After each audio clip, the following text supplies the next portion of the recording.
minutos estábamos escuchando el informe sobre justamente la sentencia a Kenji Fujimori y bueno, también por información de Perú 21 sabemos que se sigue ampliando las pesquisas en contra de la ministra Betsy Chávez. Y a esta hora de la mañana ya se encuentra con nosotros el doctor Andy Carrión, él es abogado penalista. Doctor, muy buenos días. Muy buenos días, Diego, un placer estar en tu programa. Es un gusto tenerlo en el programa, doctor. Doctor, el Poder Judicial ha condenado a Kenji Fujimori por los delitos cometidos en el 2018 en relación, pues, a conseguir los votos para evitar la primera vacancia del presidente Kuczynski. Han pasado tantos años, la gente prácticamente se habría olvidado de este caso, pero ahora vemos que uno de los Fujimori, y en este caso no es Keiko, pues se encuentra con un pie prácticamente dentro de un penal. Sí, tal como lo acabas de señalar, Diego, el día de ayer el tribunal que juzgó a Kenji Fujimori, a Ramírez y Bocángel y un tercero, excongresistas de Fuerza Popular, arribó a la decisión de que estas personas deben de ser condenadas por el delito de tráfico de influencias, imponiéndoles una pena de 4 años y 6 meses suspendida hasta que esta sea confirmada todavía en una segunda instancia. Pero también el tribunal cumplió con absolver por otro delito que también había sido imputado por la Fiscalía, que es el delito de cohecho pasivo, más conocido coloquialmente como soborno. Hubieron algunos argumentos que sustentaron estas posiciones, como por ejemplo el que no se haya identificado de manera concreta una obra o algún tipo de contraprestación para el delito de cohecho y que por tanto debían de ser absueltos. No obstante, por el delito que fueron condenados, en ambos casos, digamos en los casos de los congresistas, lo que señaló la sala es de que se habrían invocado influencias, ¿no?, ofreciéndole a Mamani viabilizar la ejecución de obras en el Ejecutivo, para lo cual le solicitaron el apoyo con la no vacancia presidencial.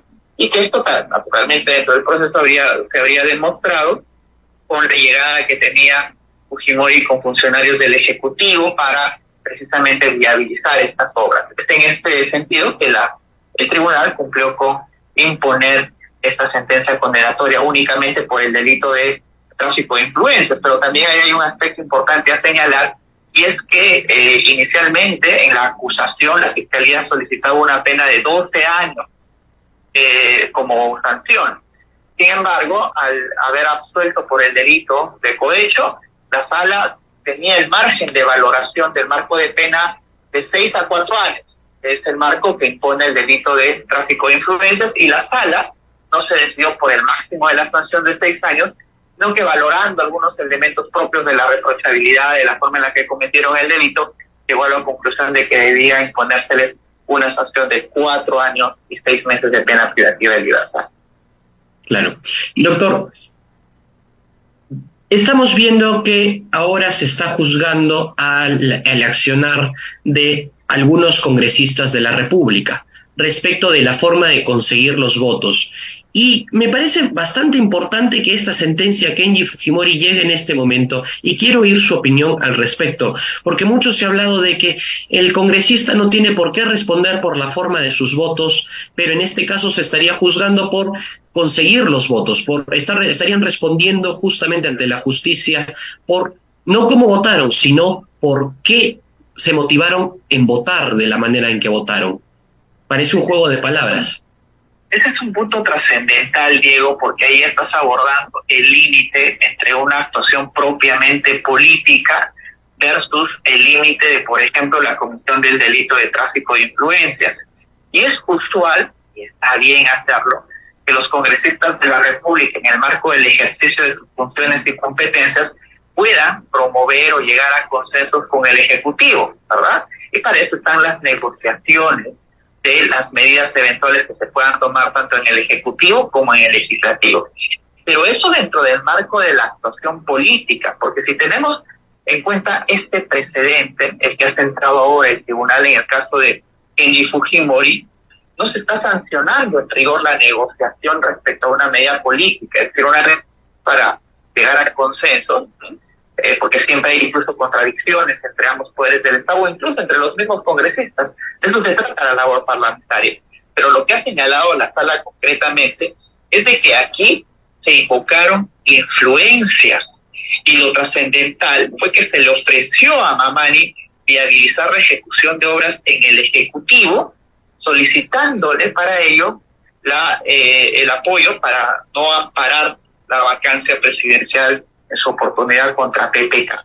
Así es que este aspecto, si lo traspolamos a lo que, por ejemplo, hoy día se está investigando en el caso de los niños, podría también calzar. Es decir, no es de que un grupo de parlamentarios apoye incondicionalmente al Ejecutivo, desinteresadamente al Ejecutivo, sino que para ese apoyo, para no votar algunas medidas parlamentarias en contra del Ejecutivo, podrían eventualmente estarse negociando algunas obras. Esto, que tomamos en cuenta este precedente, ya constituye un delito de tráfico de influencias. Así es que yo creo que esto no solamente ha impuesto un precedente en este tipo de actuaciones parlamentarias, sino que además ya se convierte en un marco de actuación propia que van a tener que tomar en cuenta los propios congresistas y también el Ejecutivo.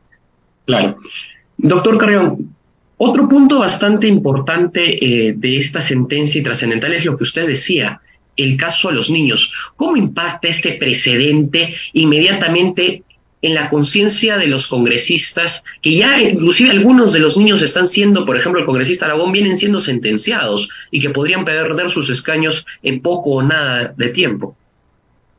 Entiéndame que el congresista Aragón ha sido condenado, pero por un hecho que data de algún tiempo atrás y no en este marco de investigación del caso así llamado de los niños. Pero lo que nos enseña este precedente es de que uno puede ejercer la labor propia parlamentaria, de negociación, etcétera, o en el caso de los niños, como acabas de mencionar, ellos, su propio parlamentario, pueden promover algún tipo de medidas propias para sus regiones, etcétera, pero no en el marco de una negociación, es decir, una eventual contraprestación para apoyar medidas a favor del Ejecutivo. Eso lo acaba de señalar el tribunal.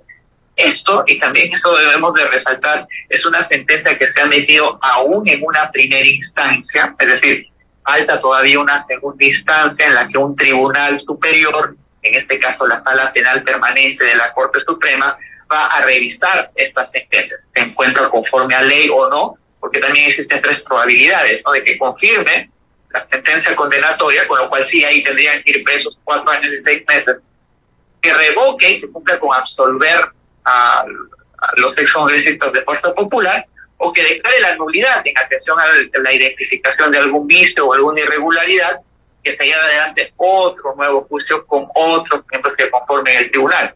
Así es que esta sentencia aún no es firme, falta todavía una segunda instancia, pero ya está sentando precedentes a determinadas actuaciones congresales. Claro. Doctor, siguiendo con la sentencia de Fujimori y llegando un poco a la historia política del país, hace algunos años se hablaba sobre el transfugismo y justamente fue en el último gobierno del padre de Kenji Fujimori, del señor Alberto Fujimori, donde se vio este tipo de hechos donde Vladimiro Montesinos, los videos de Montesinos, ¿no?, de la salita del CIN, entregaba dinero a congresistas. De comprobarse que esto estaría pasando ahora con los niños, ¿estarían sufriendo la misma suerte que Kenji Fujimori? Claro que sí, ¿no? Claro que sí, porque los argumentos que ha esgrimido la sala, en este caso el Tribunal de la Corte Suprema, para condenar a Kenji Fujimori, son muy elocuentes. Y son tan elocuentes que cumple con incluso esta diferenciación propia del ejercicio congresal y del delito de tráfico de influencias, ¿no? Porque no solamente es viabilizar alguna obra del Ejecutivo en el lugar donde usted no sea representante, donde haya sido elegido, sino más bien el de invocar influencias para solicitar un determinado apoyo. Y eso es lo que ha dicho claramente el tribunal, de que no está permitido, de que eso podría constituir un ilícito penal.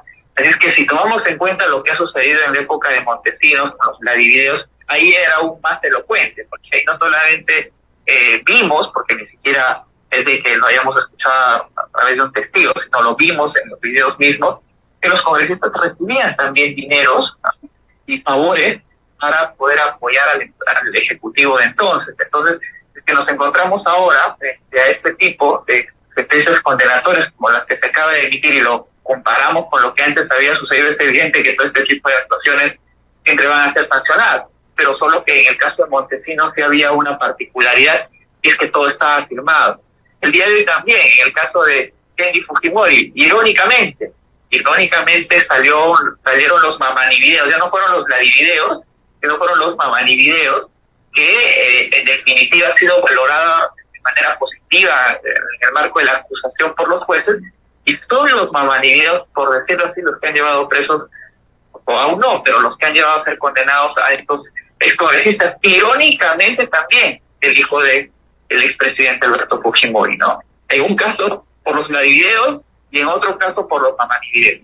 Claro que sí. Doctor, pasando ahora a la investigación preliminar en contra de Betsy Chávez, pareciera que los ministros de Pedro Castillo pues tampoco le dan tregua al mismo presidente y lo meten de lío en lío. La ministra está acusada de contratar a los familiares de su pareja. ¿Ante qué situación, ante qué tipo penal nos encontramos? ¿Ante qué supuesto penal estaríamos acercándonos porque la ministra estaría contratando a los familiares de su pareja sentimental? Aquí primero hay que decir que existen diversas irregularidades, ¿no? Una, la irregularidad administrativa, es que uno no puede contratar a familiares, y eso lo ha señalado muy bien en sus descargos Betsy Chávez, porque en un comunicado y también en sus declaraciones públicas ha resaltado el hecho de que ella no ha contratado a ningún familiar. Eso está en orden, pero eso no es lo que se le imputa. En el ámbito de la administración pública no solamente está prohibido contratar a familiares, sino personas con las que se tiene afinidad, primer y segundo grado. Y lo que aquí se imputa, lo que se está investigando, no es la contratación de familiares, sino de familiares con quien ella tiene una afinidad directa. Que en este caso sería tu pareja, ¿verdad?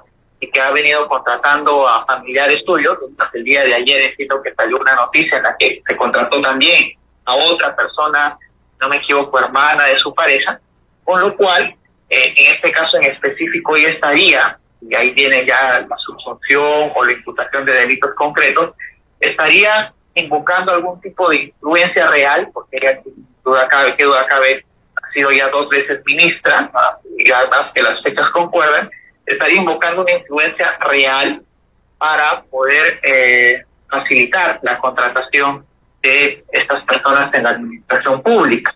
El que tengan o no los méritos para ser contratados es relativo, porque sabemos que existen muchos puestos de confianza en los que los requisitos pues tampoco, o la valla para ser contratados son tan altos.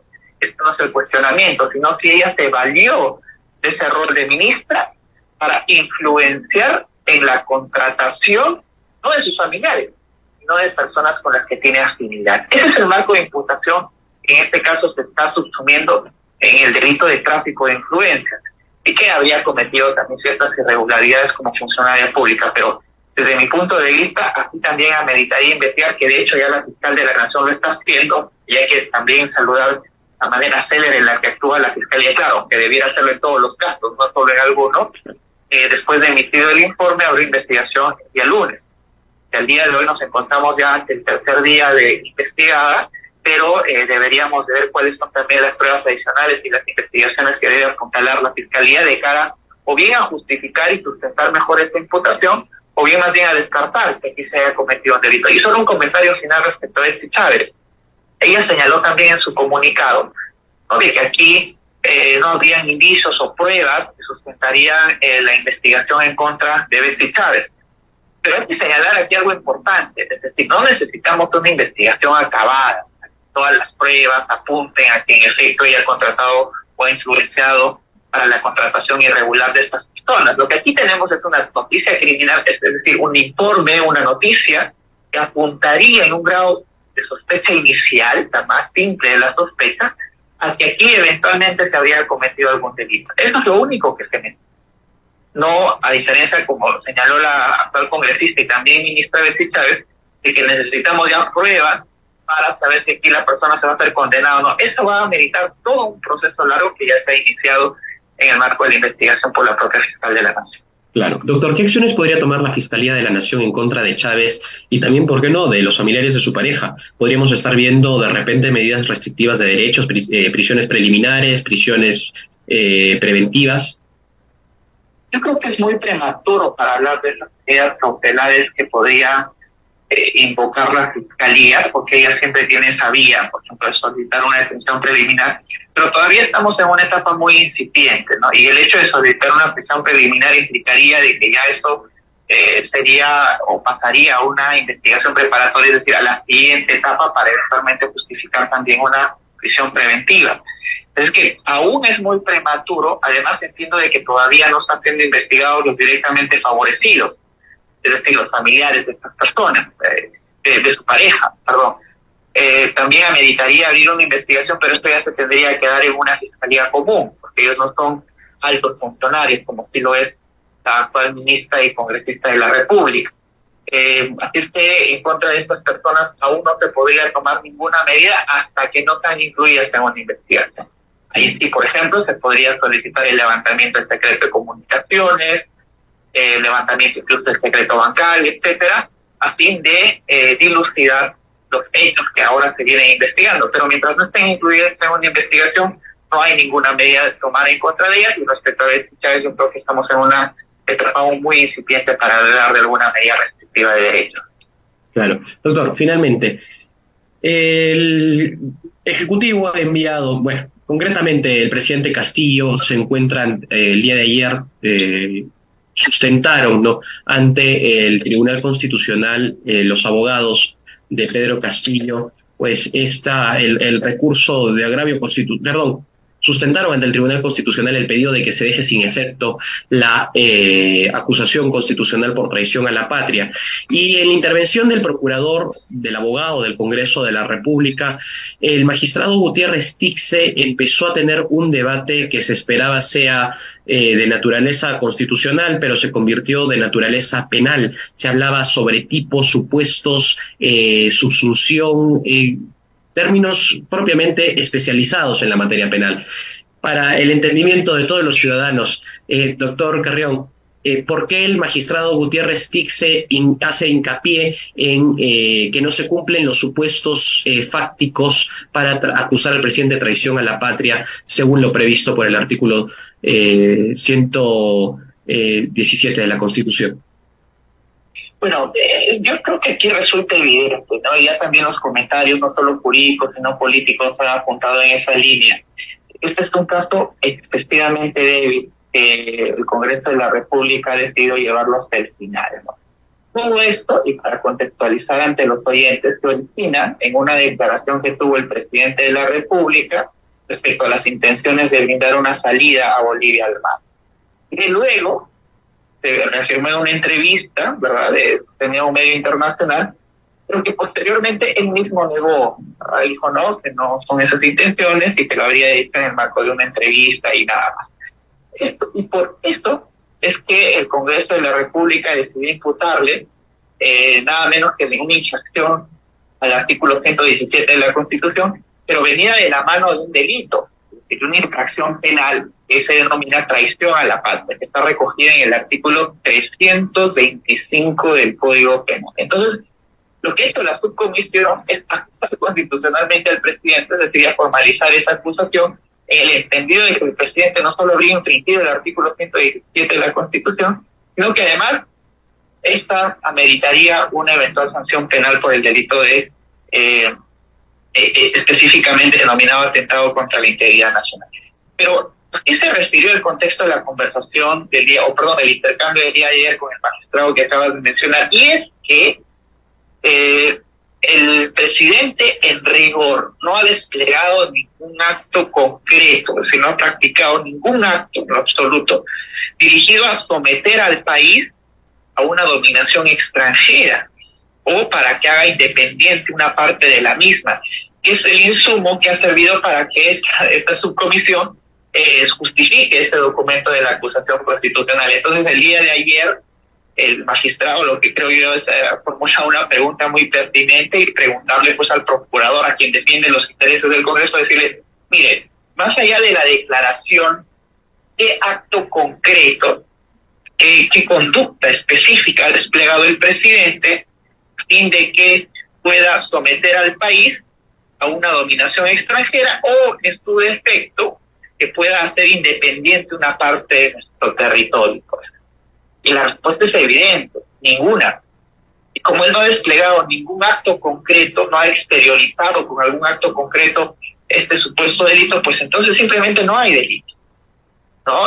Y yo creo que esa sí fue una pregunta interesante, pero claro, ya algunos han entendido también de que el magistrado ha adelantado algún tipo de opinión, pero yo creo que aquí la mayoría concuerda de que no existe el delito de traición a la patria y que si no existe el delito de traición a la patria, por tanto, tampoco existiría una infracción al artículo 117 de la Constitución, con lo cual toda esta investigación iniciada y la acusación por el Congreso podría ganarlo a punta de número de votos, pero no en el contenido, más aún cuando ya pronto está la OEA en el Perú para revertir este tipo de irregularidades. Claro, doctor.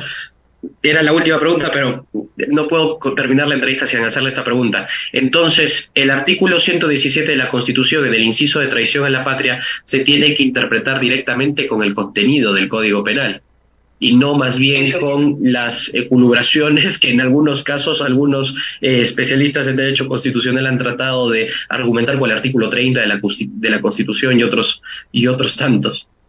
No, en lo absoluto, en lo absoluto.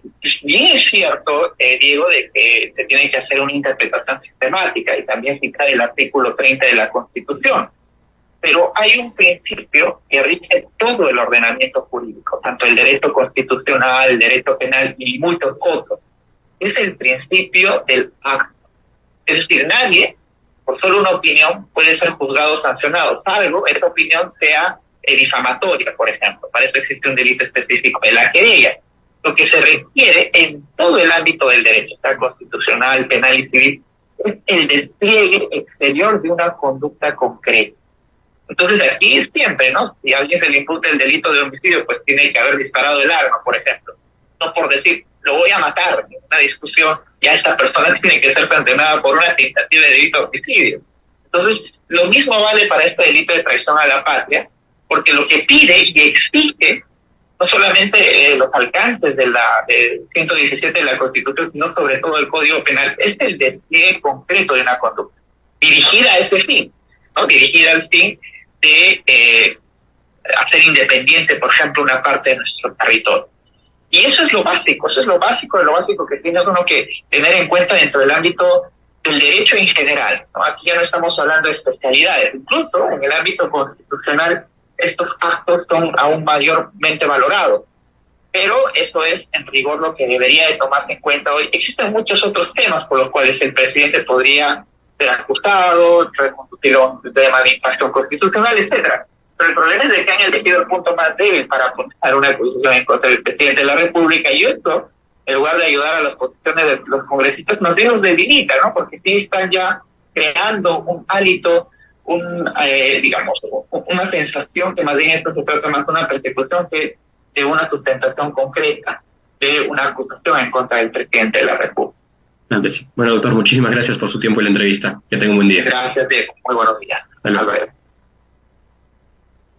8 de la mañana con 27 minutos, son las 8 de la mañana con 27 minutos. Vámonos a la pausa.